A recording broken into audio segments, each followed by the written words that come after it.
ನರೇಂದ್ರ ಮೋದಿ ಸಂಪುಟ ಸೇರುವಂತ ಜಗದೀಶ್ ಶೆಟ್ಟರ್ ಕನಸು ಭಗ್ನ ಆಗ್ಬಿಟ್ಟಿದೆ. ಕೇಂದ್ರ ಸಂಪುಟದಲ್ಲಿ ಮಾಜಿ ಸಿಎಂ ಜಗದೀಶ್ ಶೆಟ್ಟರ್ಗೆ ಸ್ಥಾನ ಸಿಗಲಿಲ್ಲ. ಬೆಳಗಾವಿಯಿಂದ ಹೊಸ ರಾಜಕೀಯ ಇನ್ನಿಂಗ್ಸ್ ಅನ್ನ ಆರಂಭಿಸಿದ್ದಾರೆ ಶೆಟ್ಟರ್. ಬಹಳ ಭರವಸೆಯನ್ನ ಇಟ್ಕೊಂಡಿದ್ರು. ಅವಕಾಶ ಸಿಗುತ್ತೆ, ನನ್ನನ್ನು ಗುರುತಿಸ್ತಾರೆ, ನಾನು ಸಂಪುಟ ಸೇರ್ತೀನಿ ಅಂತ. ಬಟ್ ಅದಾಗಿಲ್ಲ. ಕನಸು ಭಗ್ನ ಆಗ್ಬಿಟ್ಟಿದೆ. ಹೊಸ ಇನ್ನಿಂಗ್ಸ್ ಬೇರೆ ಪ್ರಾರಂಭ ಮಾಡಿದ್ದಾರೆ. ಈ ಹಿಂದೆ ಬೆಳಗಾವಿಯಿಂದ ಗೆದ್ದಿದ್ದ ದಿವಂಗತ ಸುರೇಶ್ ಅಂಗಡಿಗೆ ಮಂತ್ರಿ ಸ್ಥಾನ ಸಿಕ್ಕಿತ್ತು. ವಾಜಪೇಯಿ ಸರ್ಕಾರದಲ್ಲಿ ದಿವಂಗತ ಬಾಬಾಗೌಡ ಪಾಟೀಲ್ಗೂ ಮಂತ್ರಿ ಸ್ಥಾನ ಸಿಕ್ಕಿತ್ತು. ಆದರೆ ಮಾಜಿ ಸಿಎಂ ಶೆಟ್ಟರ್ಗೆ ಮಂತ್ರಿ ಭಾಗ್ಯ ಸಿಗುವ ನಿರೀಕ್ಷೆ ಏನಿತ್ತು ಅದು ಹುಸಿ ಆಗ್ಬಿಟ್ಟಿದೆ. ಬೆಳಗಾವಿ ಜನತೆ ಕೂಡ ನಿರೀಕ್ಷೆಯನ್ನ ಇಟ್ಕೊಂಡಿದ್ರು. ಈ ಬಾರಿ ಬಹಳಷ್ಟು ಚರ್ಚೆಯಾಗಿ ಬೇಕು ಬೇಡ ಇದೆಲ್ಲವೂ ಆಗಿ ಹೊರಗಿನಿಂದ ಬಂದವರಿಗೆ ಅವಕಾಶ ಕೊಡಬೇಡಿ, ಸಹಕಾರ ಕೊಡ್ತೀವಿ ಕೊಡಲ್ಲ, ಇದೆಲ್ಲದರ ಬೆನ್ನಲ್ಲೇ ಅಗ್ನಿ ಪರೀಕ್ಷೆಯನ್ನು ಎದುರಿಸಿದ್ದಂಥ ಜಗದೀಶ್ ಶೆಟ್ಟರ್ ಅವರು ಗೆದ್ದಿದ್ದಾರೆ. ಒಂದು ನಿರೀಕ್ಷೆ ಇಟ್ಕೊಂಡಿದ್ರು, ಬೆಳಗಾವಿಯಿಂದ ಆರಿಸಿ ಹೋದವರಿಗೆ ಮಂತ್ರಿ ಸ್ಥಾನ ಸಿಗುತ್ತೆ ಅಂತ. ಆದರೆ ಆ ಆಸೆಗೆ ತಣ್ಣೀರು ಎರಚಲಾಗಿದೆ. ಅವರ ಕನಸು ಏನಿತ್ತು, ನಾನು ಮಂತ್ರಿ ಆಗ್ತೀನಿ, ಸಚಿವ ಸಂಪುಟ ಸೇರ್ತೀನಿ ಅನ್ನುವಂಥ ಕನಸೇನಿತ್ತು, ಆ ಕನಸು ಭಗ್ನ ಆಗ್ಬಿಟ್ಟಿದೆ.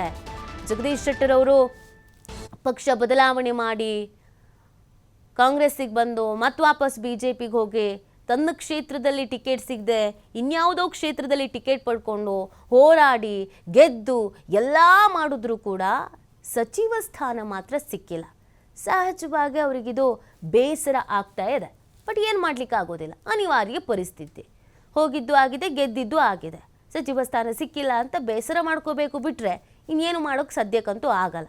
ಇನ್ನು ಬೆಳಗಾವಿಯ ಜನ ಕೂಡ ನಿರೀಕ್ಷೆನ ಇಟ್ಕೊಂಡಿದ್ರು. ಯಾಕಂದರೆ ಇಲ್ಲಿವರೆಗೂ ಬೆಳಗಾವಿಯಿಂದ ಗೆದ್ದವರಿಗೆ ಬಹುತೇಕವಾಗಿ ಮಂತ್ರಿ ಸ್ಥಾನ ಸಿಕ್ಕಿತ್ತು. ದಿವಂಗತ ಸುರೇಶ್ ಅಂಗಡಿಯವ್ರಿಗೂ ಕೂಡ ರಾಜ್ಯ ಸಂಪುಟ ದರ್ಜೆ ಮಂತ್ರಿ ಆಗಿದ್ರು. ಹಾಗೆಯೇ ಇವ್ರಿಗೂ ಕೂಡ ಸಿಗುತ್ತೆ ಅನ್ನುವಂಥ ಭರವಸೆಯನ್ನು ನಿರೀಕ್ಷೆಯನ್ನು ಇಟ್ಕೊಂಡಿದ್ರು. ಬಟ್ ಸಿಕ್ಕಿಲ್ಲ. ಹಾಗಾಗಿ ಕೊಂಚ ಮಟ್ಟಿಗೆ ಬೇಸರ ಆಗಿದೆ ಅನ್ನೋದು ಕೂಡ ಈಗ ಚರ್ಚೆ ಆಗ್ತಾ ಇದೆ. ಬೆಳಗಾವಿಯ ಕಾರ್ಯಕರ್ತರಿಗೂ ಕೂಡ, BJP ಕಾರ್ಯಕರ್ತರಿಗೂ ಕೂಡ ಇದರಿಂದ ಬೇಸರ ಆಗಿದೆ. ಗೆದ್ದಿದ್ದಾರೆ, ಅದು ಕಡೆಗಣಿಸಲಾಗಿದೆ ಅನ್ನುವಂಥ ಒಂದಷ್ಟು ಬೇಸರ. ನಮ್ಮ ಜಿಲ್ಲೆಯವರಿಗೆ ಸಚಿವ ಸ್ಥಾನ ಸಿಗಬೇಕಾಗಿತ್ತು ಅಂತ ನಿರೀಕ್ಷೆಯನ್ನು ಇಟ್ಕೊಂಡಿದ್ದವ್ರಿಗೂ ಕೂಡ ಬೇಸರ ಆಗಿದೆ.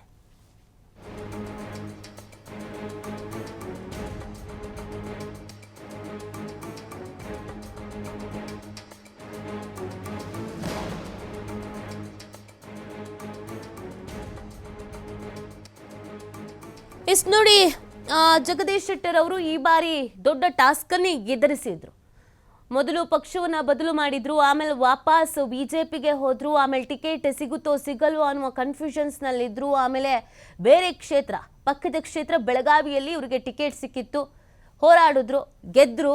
ಆದರೆ ಅವ್ರ ನಿರೀಕ್ಷೆ ಏನಿತ್ತು, ಅವ್ರ ಗುರಿ ಏನಿತ್ತು ಅಂತಂದರೆ ಮೋದಿ ಸಂಪುಟ ಸಭೆಗೆ ಸೇರ್ಪಡೆ ಆಗಬೇಕು, ಸಚಿವ ಸ್ಥಾನವನ್ನು ಪಡ್ಕೋಬೇಕು, ಹಿರಿಯರಿದ್ದೀರಿ, ಅನುಭವ ಇದೆ, ಲಿಂಗಾಯತ ಕೋಟದಡಿ ಆದ್ರೂ ಕೂಡ ನನಗೆ ಸಚಿವ ಸ್ಥಾನ ಸಿಗುತ್ತೆ ಅನ್ನುವಂಥ ಭರವಸೆಯನ್ನು ಇಟ್ಕೊಂಡಿದ್ರು. ಅನುಭವ ಬೇರೆ ಇದೆ, ಮುಖ್ಯಮಂತ್ರಿ ಆಗಿ ಕೆಲಸ ಮಾಡಿದವರು ಮತ್ತು ಹಿರಿಯ ನಾಯಕ, ಜಾತಿವಾರು ಲೆಕ್ಕಾಚಾರ ಹಾಕಿದ್ರೂ ಕೂಡ ಆ ಕೋಟದಲ್ಲಿ ನನಗೆ ಸಿಗುತ್ತೆ ಸಚಿವ ಸ್ಥಾನ ಅನ್ನುವಂಥ ಭರವಸೆಯನ್ನು ಇಟ್ಕೊಂಡಿದ್ರು. ಆದರೆ ಆ ಭರವಸೆ ಈಡೇರಿಲ್ಲ. ಈ ಮುಖಾಂತರವಾಗಿ ಜಗದೀಶ್ ಶೆಟ್ಟರ್ ಅವರ ಕನಸು ಏನಿತ್ತೋ, ನಾನು ಸಚಿವ ಆಗಬೇಕು ಅನ್ನುವಂಥ ಕನಸು, ಆ ಕನಸು ಭಗ್ನವಾಗಿದೆ. ಇನ್ನೊಂದು ಕಡೆಯಲ್ಲಿ ಬೆಳಗಾವಿಯಿಂದ ಗೆದ್ದವರಿಗೆ ಮಂತ್ರಿ ಸ್ಥಾನ ಸಿಗುತ್ತೆ ಅನ್ನುವಂಥ ನಿರೀಕ್ಷೆಯಲ್ಲಿ ಬೆಳಗಾವಿಯ ಜನತೆ ಇದ್ರು. ಆ ಕಾರಣಕ್ಕಾಗಿ ವೋಟ್ ಹಾಕಿ ಗೆಲ್ಲಿಸಿದವರು ಇದ್ರು. ಆದರೆ ಯಾವಾಗ ಸಿಕ್ಕಿಲ್ಲ ಅನ್ನೋದು ಗೊತ್ತಾಯ್ತೋ ಅವ್ರಿಗೂ ಕೂಡ ಬೇಸರ ಆಗಿದೆ. ಯಾಕೆ ಹೀಗಾಯಿತು ಈ ಬಾರಿ ಅಂತ ಒಂದಷ್ಟು ಲೆಕ್ಕಾಚಾರಗಳನ್ನು ಹಾಕಿ, ಜಾತಿವಾರು, ಸಮುದಾಯವಾರು, ಪ್ರಾಂತ್ಯವಾರು, ಈ ಎಲ್ಲ ಲೆಕ್ಕಾಚಾರವನ್ನು ಹಾಕಿಗೆ ಸಂಪುಟವನ್ನು ರಚಿಸಲಾಗಿದೆ. ಆದರೆ ಶೆಟ್ಟರ್ ಅವರಿಗೆ ಯಾವ ಅವಕಾಶ ಕೊಟ್ಟಿಲ್ಲ ಅನ್ನುವಂಥ ಪ್ರಶ್ನೆ ಇದೆ. ಅದಕ್ಕೆ ಸದ್ಯಕ್ಕಂತೂ ಉತ್ತರ ಇಲ್ಲ. ಶೆಟ್ಟರ್ಗೆ ನಿರಾಸೆ ಆಗ್ಬಿಟ್ಟಿದೆ.